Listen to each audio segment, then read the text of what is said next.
Bonjour à tous, j'espère que vous allez bien. Aujourd'hui on se retrouve pour une nouvelle vidéo où je vais un petit peu me livrer à vous. Ce sera une vidéo un petit peu chit-chat, blablatage. Je vous avais demandé sur Insta et sur YouTube si vous aviez l'envie de me poser des questions, de le faire pour pouvoir vous y répondre aujourd'hui. Donc c'est ce que je vais faire en première partie de vidéo. Je vais répondre voilà, à quelques-unes des questions que vous m'avez posées. Alors il n'y en a pas énormément. Donc ça va aller, je pense, relativement vite. Et puis en seconde partie, je vais me livrer à vous. Je vais vous parler un petit peu de sujets importants pour moi. Je vais me livrer, ça va être très personnel. Donc peut-être dans un premier temps plus voilà, de YouTube, mon avenir sur YouTube, ce que j'en pense, comment évolue ma chaîne. Et puis après, de mon avenir professionnel. Vous savez que c'est un sujet très important dans ma vie.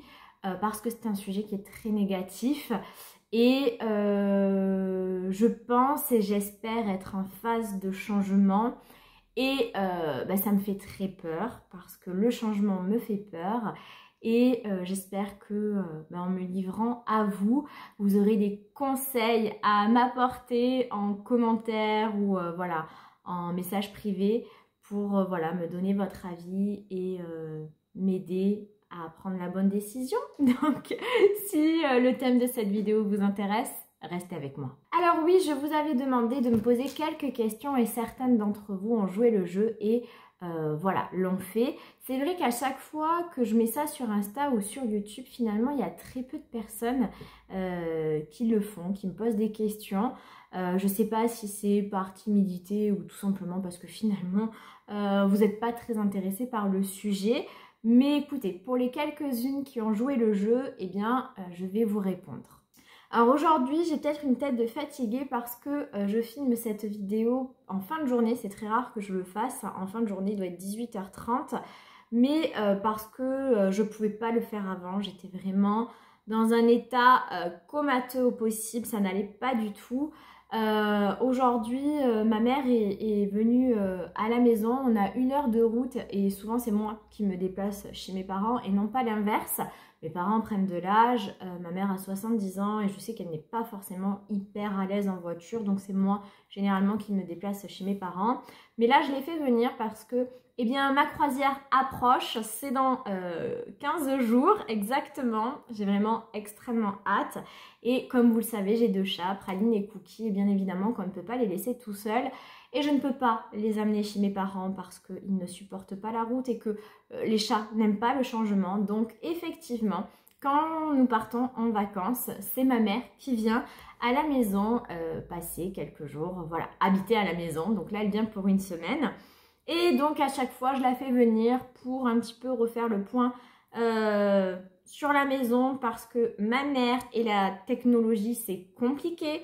Et à chaque fois, on est obligé de refaire un point sur le fonctionnement de la télé parce qu'elle est complètement perturbée. On n'a pas de râteau à la maison, donc on passe par Internet, ce qui n'est pas le cas chez elle. Et donc, il y a 2 télécommandes, une pour le décodeur et une pour la télé. Et à chaque fois, c'est très perturbateur.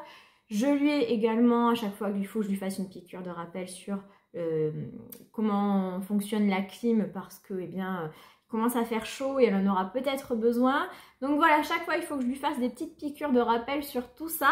Donc je l'ai fait venir, on a fait le point et puis on est allé au restaurant, un très très bon restaurant qu'il y a à 20 minutes de la maison. J'avais envie de lui faire plaisir. Et voilà, donc c'est un resto un petit peu type gastronomie. On s'est régalé, c'était extrêmement bon. Mais je vous avoue qu'après ce repas, j'étais dans un état de fatigue. Moi, après manger, je ne peux rien faire à part une bonne sieste. Donc j'étais dans l'incapacité totale de filmer une vidéo. Donc ma maman est partie, bien évidemment. Et voilà, il est 18h30, ça y est, je me sens un peu plus en forme. Et je peux vous filmer cette vidéo. Alors, tant qu'on en est au sujet un peu personnel, personne ne m'a posé la question à ce sujet, mais moi je vais vous y répondre. Où en est ma perte de poids? Eh bien, on est dans le néant. Le néant extrême, c'est une catastrophe. C'est une catastrophe, je pense même qu'au lieu de perdre du poids, j'en ai pris. Donc comment vous dire que les bonnes résolutions du début d'année sont loin, que je suis en phase de culpabilité extrême. C'est quand même dingue de ne pas réussir à perdre du poids. Mon mec ne comprend pas, mais c'est un gars. Alors lui ne fait absolument attention à rien, il peut manger tout ce qu'il veut, il ne grossit pas, il a une morpho vraiment très très mince. Et donc pour lui tout est facile, pour lui si tu as envie de maigrir tu manges pas, point. Mais ça c'est je trouve un discours de maigre. Parce que dans les faits c'est plus compliqué. Et justement moi quand j'ai réussi à avoir des vraies pertes de poids, je me rappelle quand j'étais plus jeune j'étais plus costaud. J'avais réussi à perdre 10 kilos mais je vivais seule. J'avais fait une deuxième perte de poids aussi 4 ans plus tard. Bon, j'avais moins de choses à perdre mais j'avais refait ça. Et en fait quand on est seul c'est tellement plus facile. On est à la maison, on fait les courses avec ce qu'on souhaite acheter, on cuisine ce qu'on souhaite, on fait ce qu'on veut, c'est tellement plus simple. Mais quand on a un homme à la maison, et j'imagine même pas des enfants, c'est compliqué parce que, eh bien, eux, ils n'ont pas envie de se priver, donc il y a toujours des tentations à la maison. On ne peut pas leur faire à manger ce que nous on souhaite parce que ils vont se plaindre. Alors je dis oh, mais moi je n'ai qu'un mec. Et puis il y a toujours les petites choses de la vie qui changent vos plans, c'est-à-dire ah t'es mardi soir barbecue chez un tel. Aujourd'hui resto, enfin voilà, des choses, des imprévus. Là je suis certaine que demain mon mec, ça fait un mois qu'il me parle de chinois à volonté. Ouais, ça fait super longtemps qu'on s'est pas fait un chinois. Je vous parie tout ce qu'il veut que demain soir il va m'imposer un resto à volonté, la chose la plus catastrophique en termes de régime. Donc je trouve que c'est vraiment pas évident de perdre du poids quand on n'est pas seul, parce que eh bien si on fait la pénible en disant non moi je suis au régime, je ne mange pas ça, et bien justement on passe pour une pénible et on gonfle tout le monde. Et donc c'est pas évident. Résultat des courses, je n'ai rien perdu.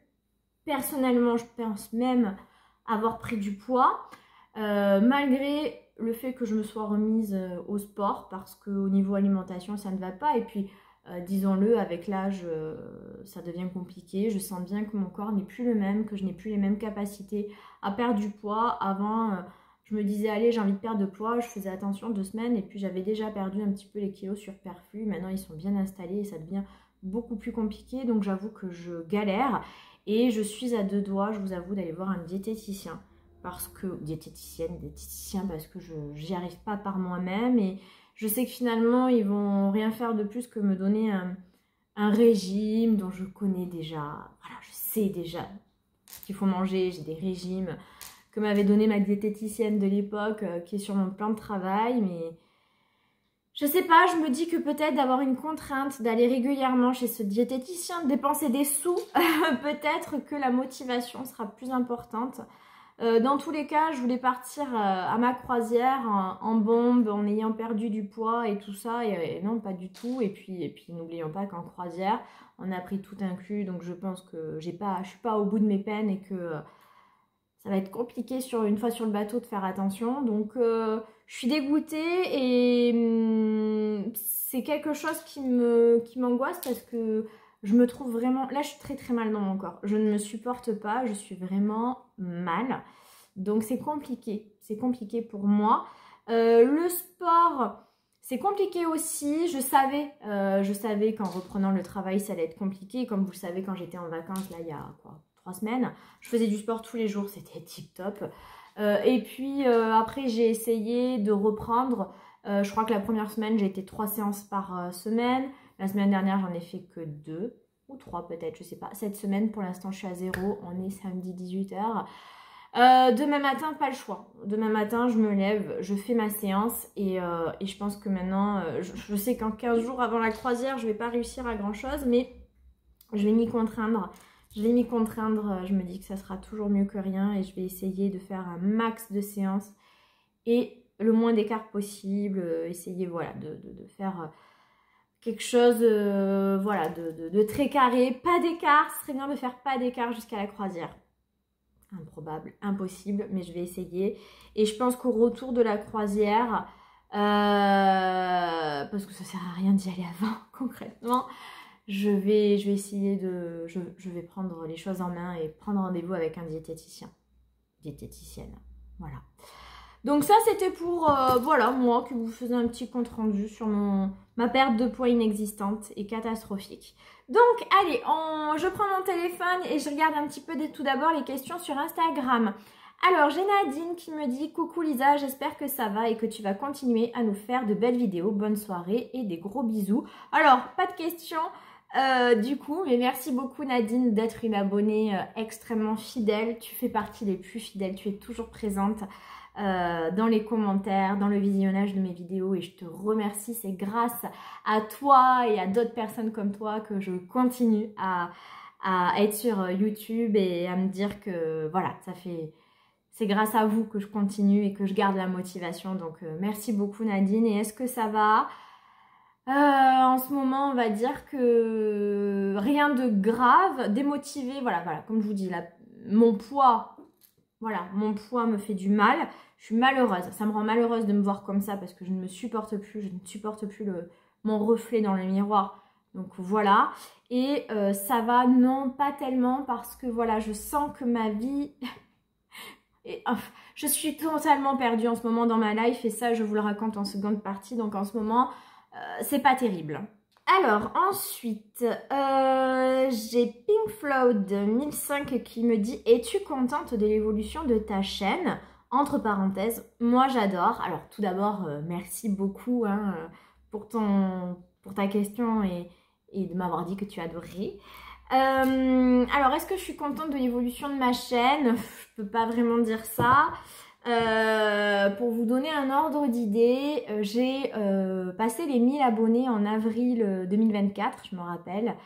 Avec mon copain, on était trop contents. C'était un cap à passer. Hein. Sur YouTube, c'est déjà compliqué de dépasser les 1000 abonnés. Donc, on était tellement heureux, lui et moi, parce que il voit à quel point je m'investis sur cette chaîne. Et puis, c'est vrai qu'à partir de 1000 abonnés, tu commences à avoir des petites rémunérations. Vraiment minime, hein, je vous le dis de suite. Donc on était super contents. Et puis résultat des courses, on est bientôt en juin. Quand vous regarderez la vidéo, on y sera en juin 2025. Donc ça y est, on est à plus d'un an. Et je crois avoir gagné moins de 500 abonnés. Je crois qu'on est... au moment où je vous parle, 1433, donc je n'ai pris que 433 abonnés sur plus d'un an. Donc non, je peux pas vraiment dire que je suis satisfaite de l'évolution de ma chaîne. Cette année, j'ai essayé de faire des types de vidéos différents en me mettant au vlog, en parlant. Voilà, récemment, j'ai fait une vidéo sur le coloriage. J'essaye d'aborder d'autres sujets et résultat des cours, c'est bien. Mes vidéos vlog ne sont quasi pas vues. J'ai très peu de vues. Je dois être à 300-400 vues. Bon, ma vidéo coloriage, là je vous en parle, mais elle est parue que ce matin, donc, mais pour l'instant je suis à 50 vues, donc autant vous dire que c'est une catastrophe. Et les vidéos qui fonctionnent le mieux sans fonctionner de fou, hein, mais on va dire où je dépasse les 600-700 vues, des fois avec un miracle 1000 vues, ça reste les vidéos all make-up, nouveautés make-up, voilà, parce que eh bien, les gens aiment voir les nouveautés, ce que j'ai acheté. Et je comprends, c'est aussi ce que j'aime regarder, mais c'est aussi les vidéos les plus contraignantes parce que c'est celles qui engendrent des frais financiers. Et moi, j'adore acheter du make-up et j'achète par plaisir, mais des fois... il y a la vie qui fait que là on peut pas parce que c'est pas la bonne période, parce que on a des finances qui ne nous permettent pas. Et puis des fois, là par exemple, en ce moment, au moment où je vous parle, il n'y a aucune nouveauté qui me tente. C'est bien l'une des premières fois où je trouve que eh bien, il n'y a quasiment pas de sorties, et les sorties qu'il y a, les rares, ne me plaisent pas. Donc j'ai absolument pas l'envie de craquer. Donc je ne peux pas vous faire du contenu haul parce que je n'achète rien. Et donc j'essaye de faire d'autres contenus. Et je vois bien que ces autres contenus ne fonctionnent pas.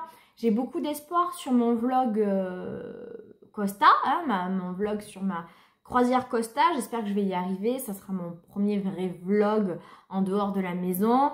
Je ne sais pas si je vais y arriver. Après, il y aura le montage.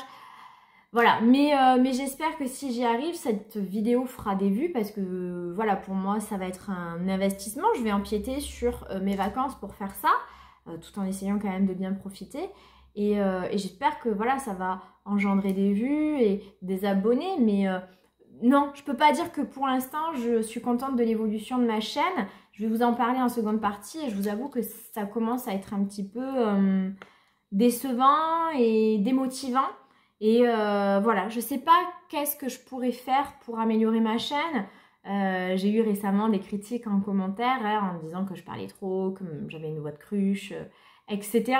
Donc bah, tout simplement, c'est peut-être ma personnalité, c'est peut-être moi qui n'intéresse pas les gens. Je ne suis peut-être pas je ne suis tout simplement peut-être pas intéressante.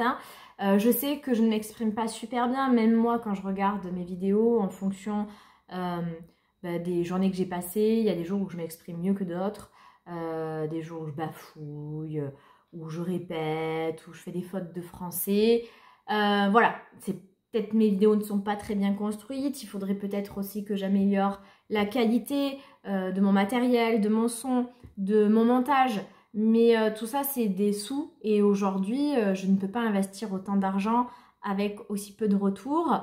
Là, je vais investir dans un stabilisateur de vlog pour ma croisière. Donc voilà, j'essaye de temps en temps de faire des petits investissements, mais je peux pas faire beaucoup mieux. Et voilà. Mais je suis toujours par contre preneuse, si c'est pas dans la méchanceté, mais plutôt dans la construction, de vos retours, de ce que vous pensez de ma chaîne, de ce que vous pensez, voilà, qu'est-ce qu'il faudrait que je fasse à votre avis pour gagner des abonnés, améliorer mon contenu, le type de vidéo que vous aimeriez voir sur ma chaîne, etc. quoi. N'hésitez pas à me donner vos conseils et vos avis. Moi, je suis extrêmement preneuse. Si ce n'est pas dans la méchanceté, voilà, si c'est pas gratuit et que voilà, vous ne me dites pas que j'ai une voix de cruche et que je parle comme une idiote, tout se passera bien. Alors, ensuite, j'ai Delphine qui me dit je n'ai pas vraiment de questions, juste t'encourager à continuer YouTube. Bah écoute, c'est vraiment adorable, Justine, je te remercie énormément. Et bon, de toute façon, j'ai pas prévu d'arrêter YouTube, ne vous inquiétez pas, donc pas de souci, je suis toujours là et merci à toi. Cyrielle d'ailleurs, je te remercie parce que tu as partagé mon quote en story sur ton compte à toi et je te remercie parce que c'est des gestes comme ça qui peuvent aussi peut-être m'apporter des abonnés. Donc merci à toi et si éventuellement d'autres personnes souhaitent partager mon compte, eh bien n'hésitez pas, c'est adorable. Hein. Tu me demandes si je vais collaborer avec une créatrice de contenu un jour. Écoutez, moi je suis ouverte, je suis ouverte à toute collaboration. Mais bon, je suis une personne assez timide, donc je sais pas si j'oserais aller vers une youtubeuse pour voilà, demander une collaboration. Moi, on m'a jamais fait cette demande et bah, je pense que je suis pas assez importante pour intéresser une autre youtubeuse, ou alors il faudrait une youtubeuse comme moi qui a à peu près le même nombre d'abonnés pour s'aider mutuellement. Mais pourquoi pas, moi c'est vrai que en fait je me plains, mais c'est vrai que souvent je regarde quand même des youtubeuses qui ont beaucoup plus d'abonnés que moi. Alors des énormes comme Sananas et Marion Caméléon. Après j'aime bien les youtubeuses entre deux. Alors si j'adore It's Charlotte Time et La Loge de Gabriel qui sont pour moi des grandes youtubeuses, mais après j'aime bien les youtubeuses entre deux, on va dire, qui ont entre 5 et 10 000 abonnés. Ça reste encore assez raisonnable. J'adore Juste Aurélie, j'adore Tortue Beauty. Mais ces personnes-là, je pense qu'elles aussi, elles n'ont pas besoin de moi, en fait. Donc voilà. Donc après, il faudrait que je trouve voilà, des youtubeuses un petit peu comme moi. Je suivais quelques youtubeuses comme moi. Mais je les vois arrêter leur chaîne, donc je me dis c'est peut-être aussi mon avenir. Il y avait, qui c'est que je regardais, j'ai peut-être pas le nom de leur chaîne, c'est les prénoms que j'ai, mais il y avait Tiffen que j'aimais bien regarder, qui a arrêté de publier des vidéos sur YouTube.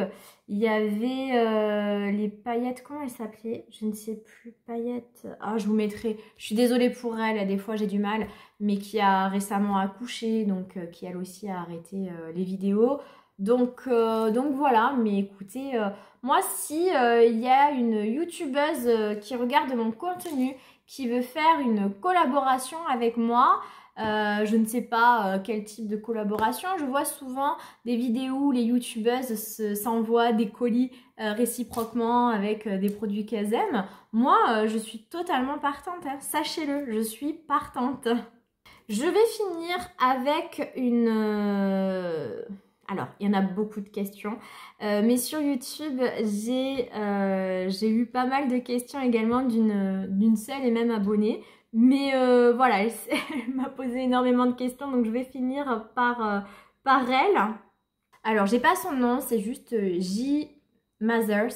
Bref, je suis désolée si j'écorche ton pseudo. Qui me dit... Alors, comment vas-tu en ce moment, physiquement et moralement? Te sens-tu épanouie? Alors, comment je vais physiquement et moralement, c'est pas du tout la forme. Donc vraiment, physiquement, j'ai pas de problème de santé en particulier. Donc je vais pas me plaindre, tout va bien, je ne suis pas malade. Juste, je n'aime pas mon poids, comme je l'ai déjà dit précédemment. Donc je ne suis pas bien dans mon corps.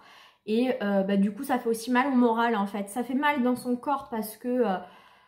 bon, j'arrive quand même à bouger, je suis pas trop mal malgré tout, malgré ce poids que j'ai pris, je trouve que je m'en sors quand même pas mal au niveau du sport, j'ai du souffle et tout ça, donc j'ai pas de soucis de santé, mais je n'aime pas du tout mon reflet, et du coup ça a un impact sur mon moral, donc voilà, donc oui, ça c'est sûr que moi le physique pour moi c'est important, je me sens toujours jugée, je sais pas comment vous dire... Vous savez, quand on voit des amis qu'on n'a pas vus depuis longtemps, j'ai l'impression d'être observée et qui se disent « Oh là là, t'as vu, elle a pris du poids ». Parce que, inconsciemment, on est tous comme ça. Moi, vous voyez, on a vu il y a pas longtemps un couple d'amis et c'est exactement ce type de réflexion que je me suis faite vis-à-vis de notre ami. Et je me dis, si moi je me fais ce genre de réflexion, les gens le font. Et c'est la vie, c'est comme ça, on prend de l'âge, on prend du poids, ça arrive. Mais j'ai pas envie, je me sens pas bien. Donc moi... Voilà, en ce moment ça ne va pas. Et puis comme je vous dis, dans mon travail ça ne va pas. Je suis peut-être en phase d'un grand changement. Je déteste le changement, je suis très perturbée. J'en perds le sommeil. Ça va pas du tout en fait. Donc oui, très perturbée en ce moment, mais on va en reparler. Donc voilà, est-ce que je suis épanouie? Ça va dépendre des sujets. Je suis épanouie dans ma vie de femme en soi, oui, je suis avec ma famille ça va, avec mon chéri ça va, on part bientôt en croisière, ça va être des vacances, je l'espère, extraordinaires. C'est la première fois qu'on se fait des vacances aussi chouettes en fait. D'habitude on se prend un appart dans le sud-est de la France. Et puis voilà, c'est déjà très bien, mais là, vraiment, c'est un gros kiff. C'est nos vacances les plus onéreuses, donc vraiment trop hâte. Donc tout ne va pas mal dans ma vie, fort heureusement. Mais je peux pas dire qu'en ce moment, je suis en plein épanouissement non plus, quoi. Alors, veux-tu des enfants? Si oui, combien? Et dans combien d'années environ souhaiterais-tu en avoir? Alors ça, j'ai déjà répondu plusieurs fois. Non, nous n'avons pas le projet avec mon chéri d'avoir des enfants. J'ai 35 ans, je trouve déjà que ça ferait... tard. Pour beaucoup de personnes c'est égoïste, mais nous c'est vraiment très réfléchi, c'est un choix. En fait, ça va être égoïste, oui, ce que je vais dire. En fait, je trouve que ma vie est déjà tellement compliquée en ce moment, j'arrive tellement pas déjà à vivre ma vie de femme, ma vie au travail, ma vie voilà, tout est déjà tellement compliqué, m'occuper de moi, m'occuper de ma maison, m'occuper de mon chéri, m'occuper de ma vie professionnelle. Si je rajoute un enfant dans ça, en fait, je pourrais pas du tout. Du coup, ça voudra dire m'oublier moi et ne plus m'accorder les quelques petits kiffs que j'ai. pour moi et vivre uniquement pour mon travail, mon enfant. Et je dis pas que c'est pas bien, mais non, franchement, j'ai pas envie. J'ai beaucoup d'amies aujourd'hui qui sont mères. Elles sont, j'en suis certaine, épanouies dans leur vie de maman, mais moi, quand je vois que les aspects négatifs, les contraintes. Et voilà, donc non, j'ai jamais eu l'envie d'avoir des enfants. Moi, je me comble de bonheur avec mes animaux. Je sais que ça va paraître ridicule ce que je dis. Je suis peut-être une Brigitte Bardot, mais moi, voilà, mes enfants, c'est mes chats. Et je pense que quand je serai plus vieille, j'aurai une maison comme Brigitte Bardot avec des chats, des chiens, des chèvres. Voilà, j'aurai beaucoup d'animaux parce que je me complais plus avec les animaux qu'avec les enfants. Voilà, tout simplement. Alors ensuite, depuis combien de temps es-tu avec ton chéri? Bien, nous avons fêté nos 10 ans en décembre 2024. Donc voilà, ça fait 10 ans qu'on est ensemble. Et puis voilà. Es-tu mariée? Sinon, aimerais-tu te marier? Nous ne sommes pas mariés, nous sommes juste pacsés. Moi, le mariage, c'est pas quelque chose de fondamental, c'est pas quelque chose qui me fait rêver, mais je sais que pour mon chéri, voilà, c'est plus un rêve pour lui que pour moi. Seulement, je pense que si on voulait se marier, on voudrait faire les choses bien. Et mariage, ça coûte extrêmement cher. Donc voilà, on attend peut-être de pouvoir le faire bien. Maintenant, attention, moi, je veux pas me marier non plus quand je serai trop âgée. Mon rêve, c'est de porter une belle robe. Enfin, je veux être encore fraîche. J'ai rien contre les mariages tardifs, mais ça enlèverait quand même pour moi une part de magie dans le rêve que je m'étais fait. Bien que voilà, finalement le mariage ne fait pas partie de mes rêves du tout. Je suis quelqu'un d'extrêmement pudique dans mes sentiments, dans tout. Pour moi, le mariage, c'est tellement s'exposer, c'est avoir toute l'attention sur soi, c'est livrer ses sentiments. En plus, mon chéri n'est pas baptisé, donc ça voudrait dire un mariage, comment on appelle ça, je sais même plus. Quand il n'y a pas de curé, là, donc du coup, finalement, c'est un petit peu nous qui devons faire plein de discours. On a assisté à un mariage comme ça il y a 2 ans et je me suis dit, mon Dieu, non. Moi, je serais incapable de me livrer ainsi, de faire des discours. Non, je peux pas. Je peux pas me livrer. Voilà,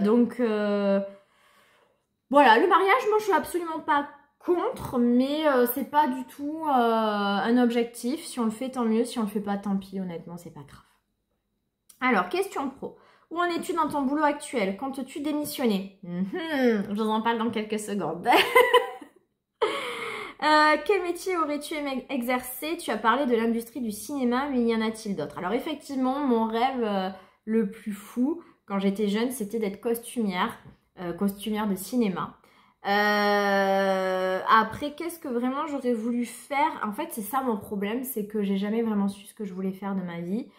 Au point que je me suis persuadée que peut-être j'étais pas faite pour le travail et que je suis juste une feignasse qui n'aime pas travailler. Alors je vous rassure, je suis pas du tout une feignasse dans la vraie vie. Je suis même quelqu'un qui se donne énormément dans son travail, une acharnée du travail, mais je n'y ai jamais pris de plaisir en revanche.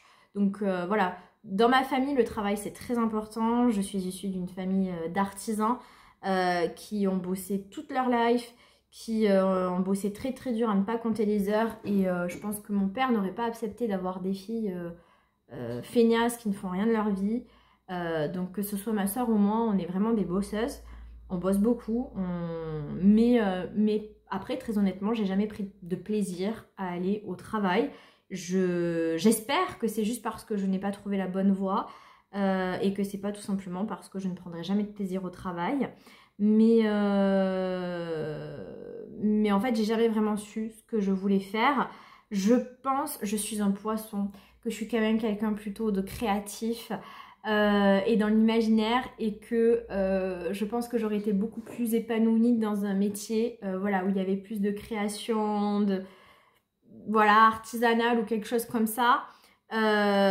Seulement, voilà, on m'a vite découragée en me disant qu'il fallait des métiers d'avenir, où il y a des perspectives d'avenir, et donc je me suis dirigée vers du rationnel. Hein.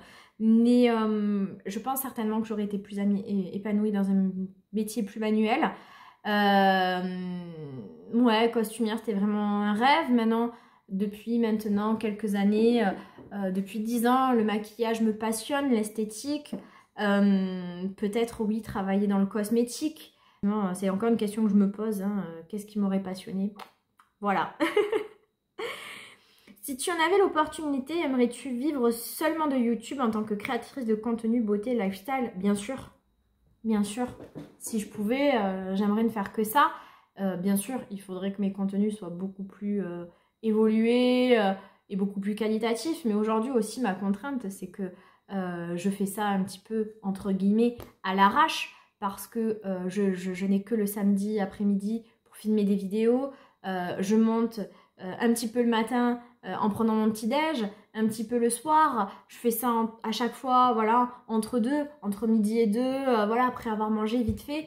Tout est vite fait, en fait. Et je suis bien consciente que mon contenu n'est pas hyper qualitatif, mais en fait, j'ai pas le choix. Je voudrais être sur TikTok ou faire des vidéos plus courtes, mais vous voyez, tout simplement, tout bêtement, vous présenter, voilà, un produit très rapidement, mais en fait, ben moi le matin je vais au travail, je me maquille et après je peux pas le soir, j'ai la flemme, je vais pas aller me démaquiller pour me remaquiller vite fait, pour vous montrer comment marche un produit. Je me dis si je travaillais pas, j'aurais que ça à faire quoi.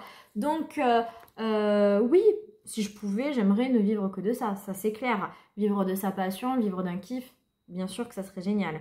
Donc oui, j'aimerais beaucoup, mais honnêtement, je vois cet objectif extrêmement loin. Moi, quand je me suis mise à YouTube, j'espérais seulement peut-être avoir peut-être 3, 4, 5 000 abonnés et avoir une petite source de revenus supplémentaires. Au bout de 2 ans maintenant, je me dis que pas du tout, ça ne sera jamais atteignable. Alors, autre, quel pays aimerais-tu découvrir? Alors moi j'aimerais beaucoup découvrir la Nouvelle-Zélande parce que je suis une passionnée depuis très jeune du Seigneur des Anneaux et que j'ai envie de découvrir tous ces paysages qu'on voit dans le film. Sinon, moi je suis très Europe, je me satisfais dans l'Europe. Donc là je suis contente, grâce à la croisière on va visiter un petit peu l'Italie, Rome, Pompéi. Donc là je suis hyper heureuse, moi l'Italie. Et après tout ce qui est pays anglophone, l'Angleterre, l'Irlande, l'Écosse, je suis très attirée par le côté britannique, anglo. Donc ouais, ça j'aimerais beaucoup. Voilà, et puis en pays plus exotique, j'ai été très passionnée pendant longtemps de l'Inde. Mais bon, c'est vrai que plus je grandis, plus voilà, j'évolue et que je regarde les reportages, etc., plus je me dis que non, finalement, je suis pas sûre que je kifferai réellement parce que c'est quand même assez particulier et qu'à chaque fois que j'en parle aux gens qui y sont allés, ils me disent surtout pas. Donc voilà, et puis après, New York. New York, c'est le rêve de mon chéri et j'avoue que j'aimerais bien aussi aller à New York. Quel projet, voire rêve, aimerais-tu réaliser? Bonne question. Projet, rêve, bah, j'aimerais, comme je l'ai dit, avoir ma chaîne YouTube qui évolue sans dépasser les 50 000 abonnés. Mais ouais, si je pouvais avoir entre 5 et 10 000 abonnés, je serais tellement heureuse, tellement. Être un petit peu connue des marques, voilà, qui me demandent mon avis, voilà. Avoir une petite importance dans le monde de l'influence beauté. Voilà, ça serait un rêve. Et puis mon rêve, c'est réussir aussi ma vie dans le sens trouver enfin un job où je m'épanouis, avoir une véritable carrière, gagner des sous sans devenir millionnaire, mais voilà, gagner bien ma vie. Et du coup, bah, que tout suive, quoi. Moins avoir à compter à la fin du mois, vendre ma maison, acheter une maison plus grande, parce que là où on habite, on est propriétaire, mais c'est pas la maison de notre rêve. On a fait un super bon coup. C'est une maison très correcte, très bien, mais je rêve de mieux. Voilà, je rêve d'avoir une maison plus grande, pas un château, hein, mais juste un peu plus grande, un peu plus cool, quoi. Voilà, être un petit peu mieux, un petit peu plus en place dans ma vie. As-tu des complexes? Si oui, lesquels? Je vous en ai beaucoup parlé, hein. Oui, je suis complexée par mon poids. Je me trouve beaucoup trop grosse. Voilà, je suis complexée. J'aimerais bien perdre 5 kilos. C'est pas énorme, mais je fais 1m56, donc 5 kilos, ça se voit vite. Donc ouais, pour me sentir bien, raffermir les cuisses, raffermir les bras et raffermir ce putain de ventre énorme qui est mon plus gros complexe, c'est mon ventre. Où te vois-tu dans 10 ans?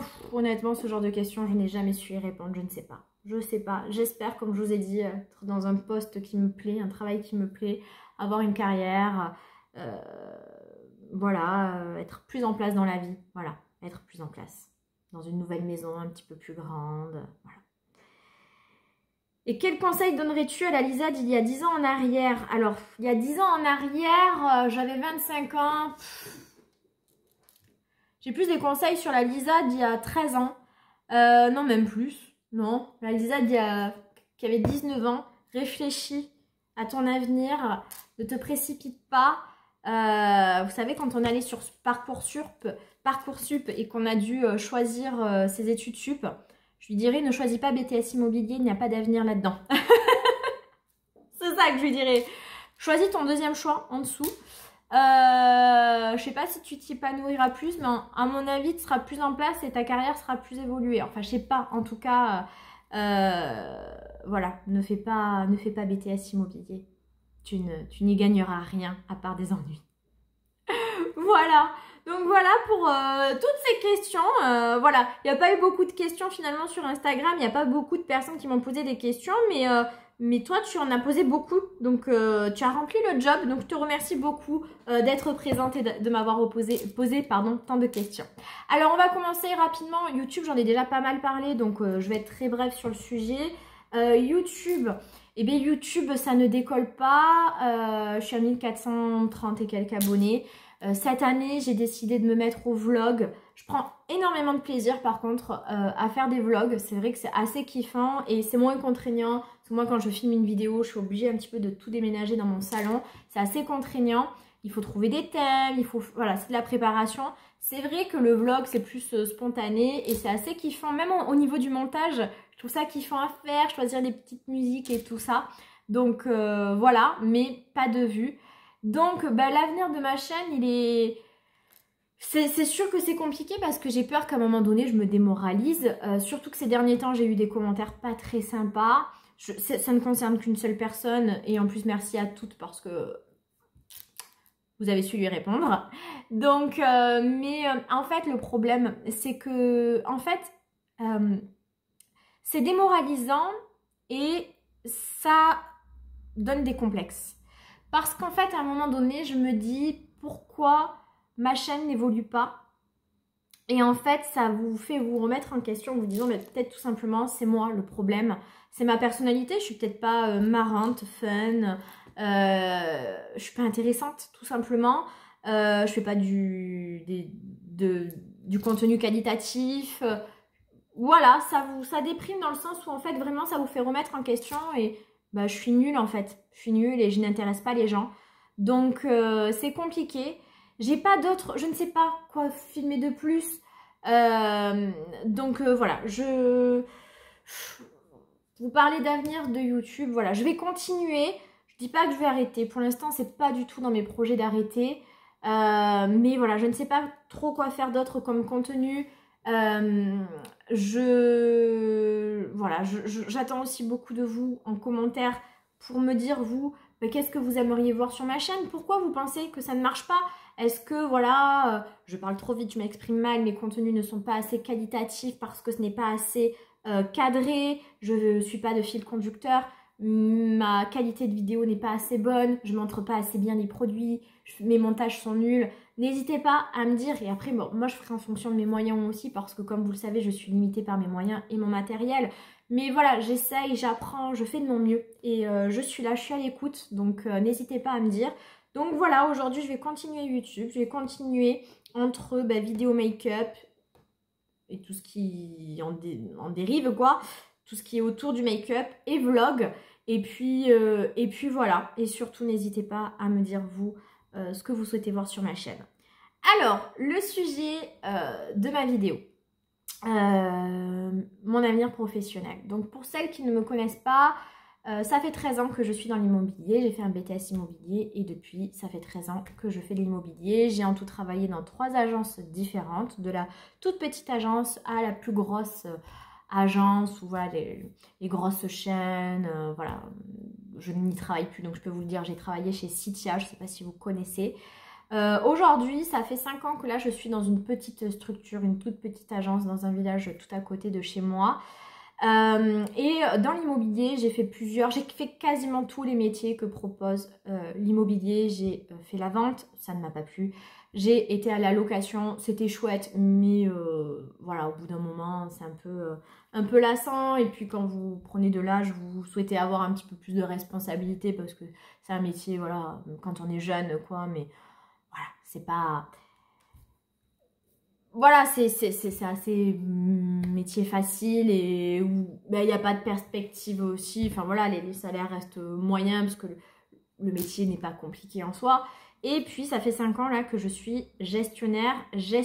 Alors depuis le départ, je savais que c'était un métier ingrat puisque quand je travaillais chez Citia, je faisais de la location et je voyais mes collègues gestionnaires en dépression, aigris et tout. Mais je m'étais dit que c'est parce que c'était c'était une grosse agence, qu'elles avaient des gros portefeuilles, que peut-être elles ne savaient pas bien gérer leur stress, qu'elles avaient trop de quantité de travail. Et moi, j'ai vu cette opportunité dans cette petite agence juste à côté de chez moi, où il y avait beaucoup moins de biens à gérer. Et je me suis dit, ça sera différent. Donc, il faut savoir que là au poste où je suis, j'ai été débauchée. C'est-à-dire que l'ancien patron, parce qu'il a vendu l'agence entre-temps, est venu me débaucher parce que sa gestionnaire était partie du jour au lendemain.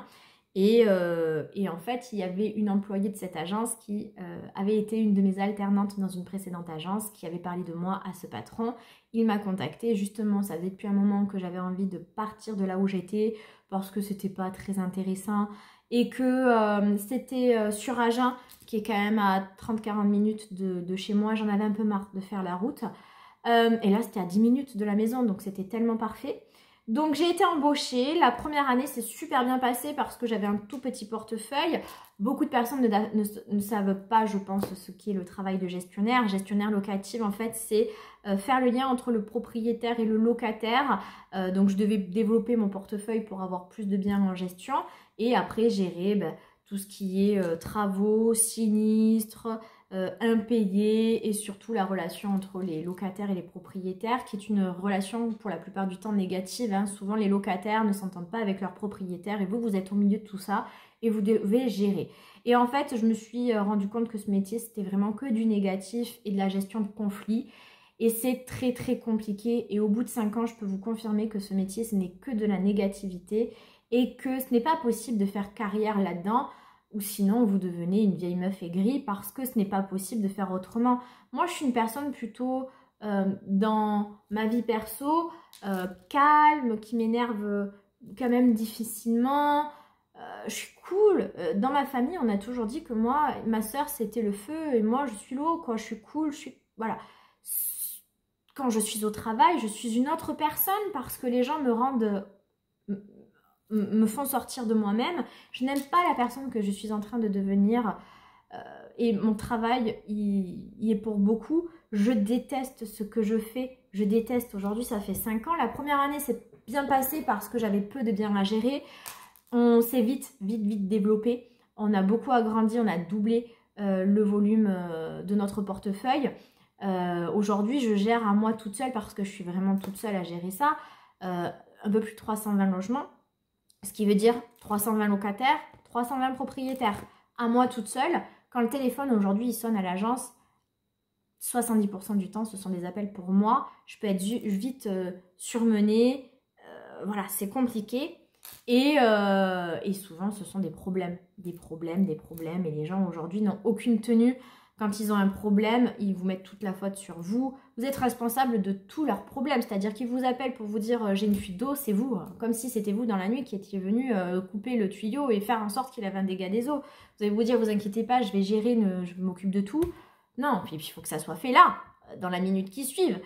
Donc c'est compliqué, les gens sont durs. Les gens vraiment sont durs. Après je pense qu'ils seront durs dans tous les métiers. Mais voilà, c'est vrai que dans mon métier... Comme c'est quasiment que de ça, forcément, au bout d'un moment, on n'en peut plus. Dans ces 5 ans que j'ai fait dans cette agence, rien ne m'a été épargné. Première année, je découvre le métier, j'apprends sur un logiciel qui est ma base. Hein. On me le change, c'est compliqué de s'adapter, mais bon, c'est une petite épreuve, ça va. Deuxième année, mon patron nous apprend qu'il vend l'agence, donc on tombe sur des nouveaux propriétaires qui ne sont pas du tout issus de l'immobilier, qui découvrent le métier. pas simple et qui pour moi, ce fut un achat catastrophique parce que trop dans la précipitation, rien n'avait été préparé et ça a été une année catastrophique. Vraiment, l'horreur, voilà. Des patrons qui ne connaissaient pas le métier de la gestion, comme beaucoup de personnes, et qui n'ont pas pris mon métier au sérieux, vraiment, je trouve, au départ. Donc, je trouvais que j'avais peu de considération, ils s'occupaient que de la partie transaction. Enfin, vraiment, j'avais l'impression d'être totalement lâchée.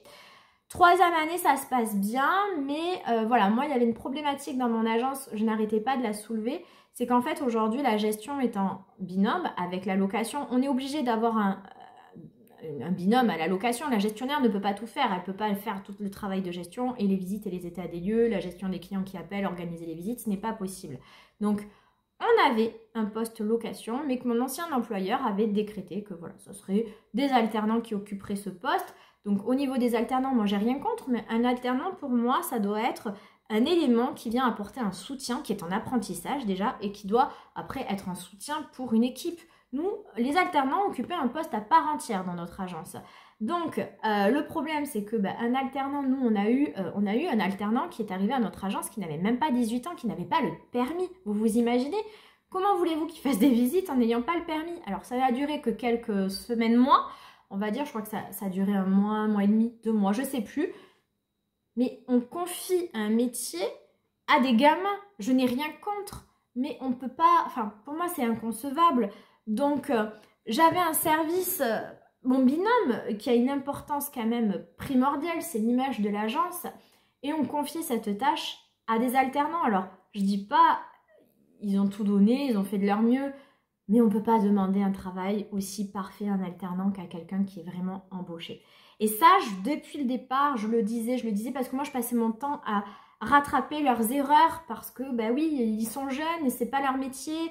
Et puis, les alternants n'étaient pas là toute la semaine, ils avaient que quelques jours en agence. Après, ils étaient à l'école et puis l'année des examens, ils n'étaient jamais à l'agence. Entre leurs vacances, les semaines d'examen, examen blanc, les semaines qu'on leur offre pour étudier, etc.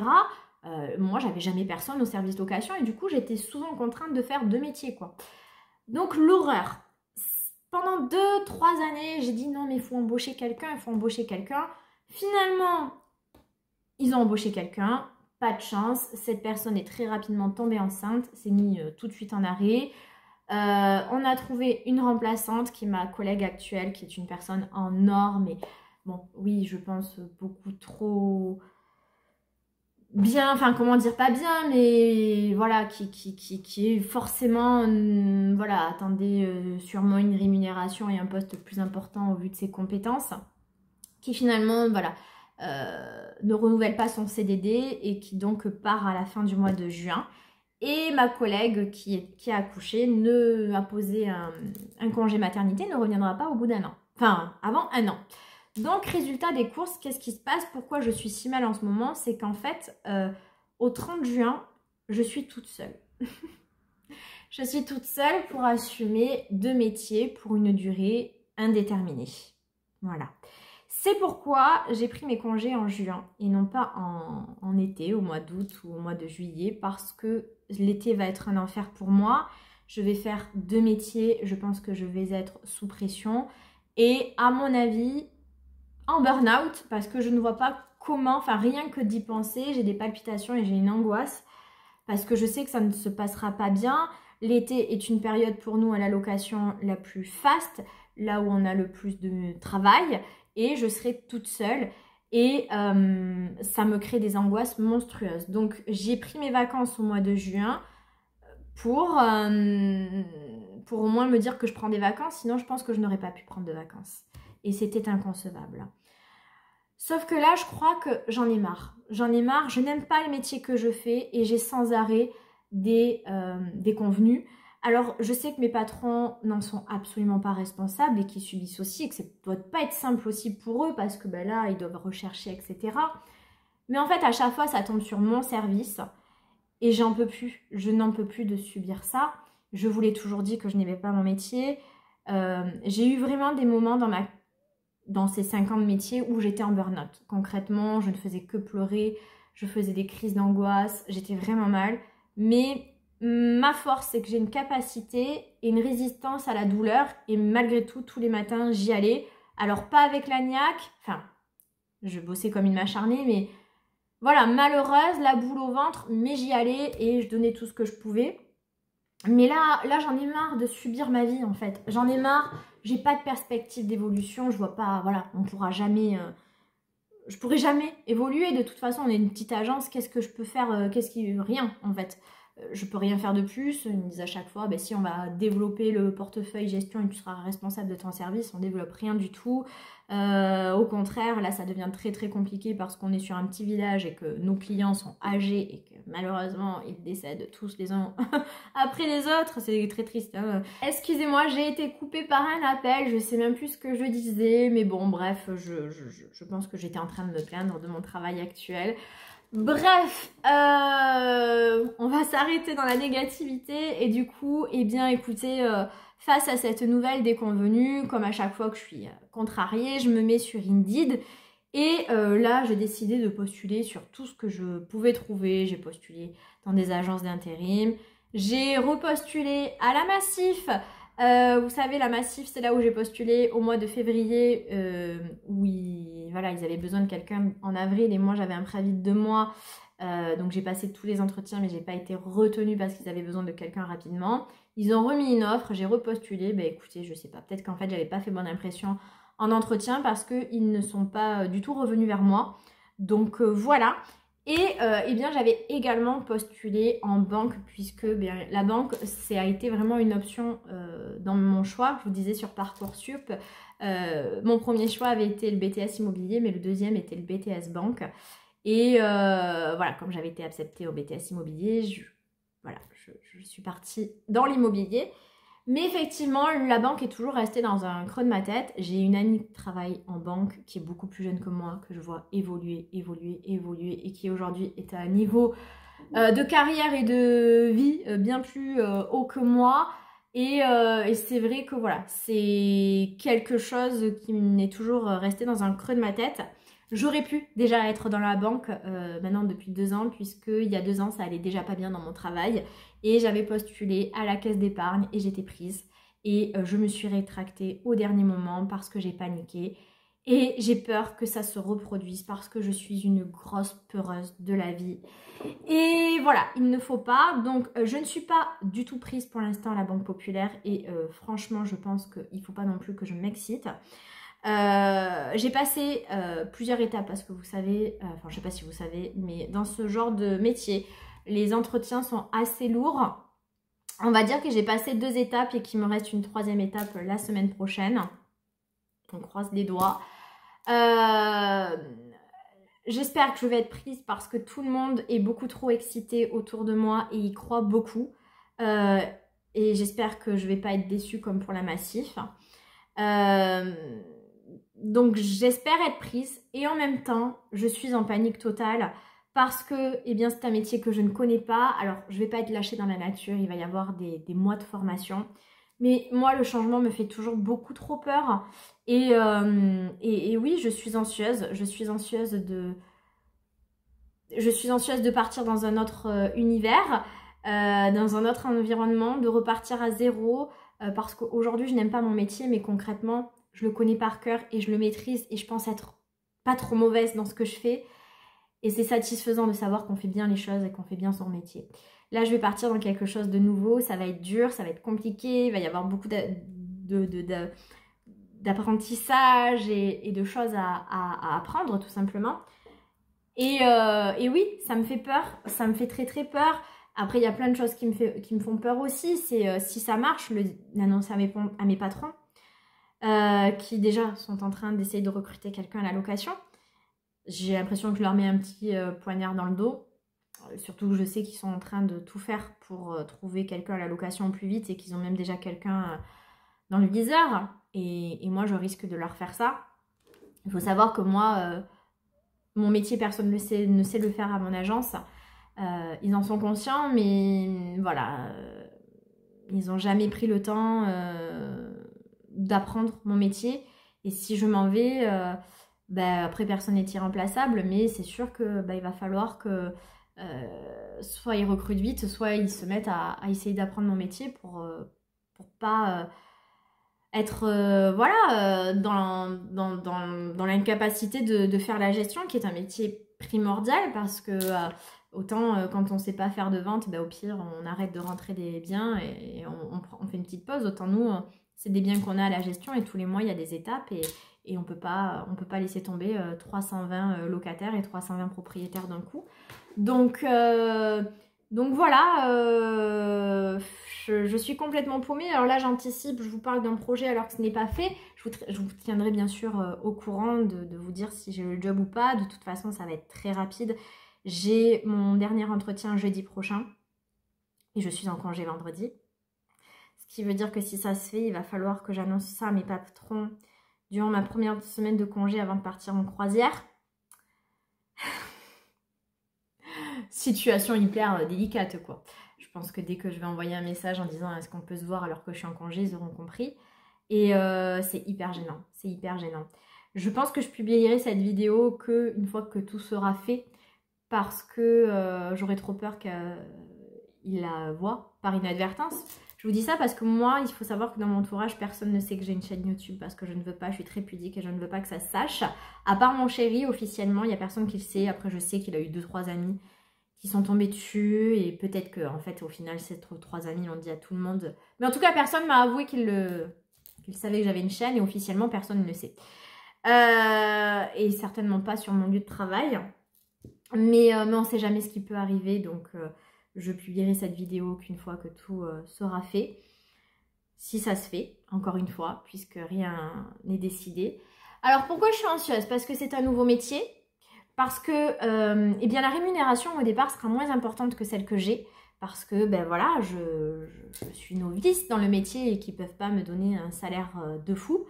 Moi ça me fait peur parce que j'ai déjà l'impression de me serrer la ceinture et de ne pas vivre pleinement, et là il va falloir encore revoir mon budget à la baisse et je serais capable de dire non pour ça, mais j'ai tout mon entourage qui me met la misère parce qu'en fait ça c'est le temps d'une année, parce qu'après en banque eh bien, on évolue très très vite.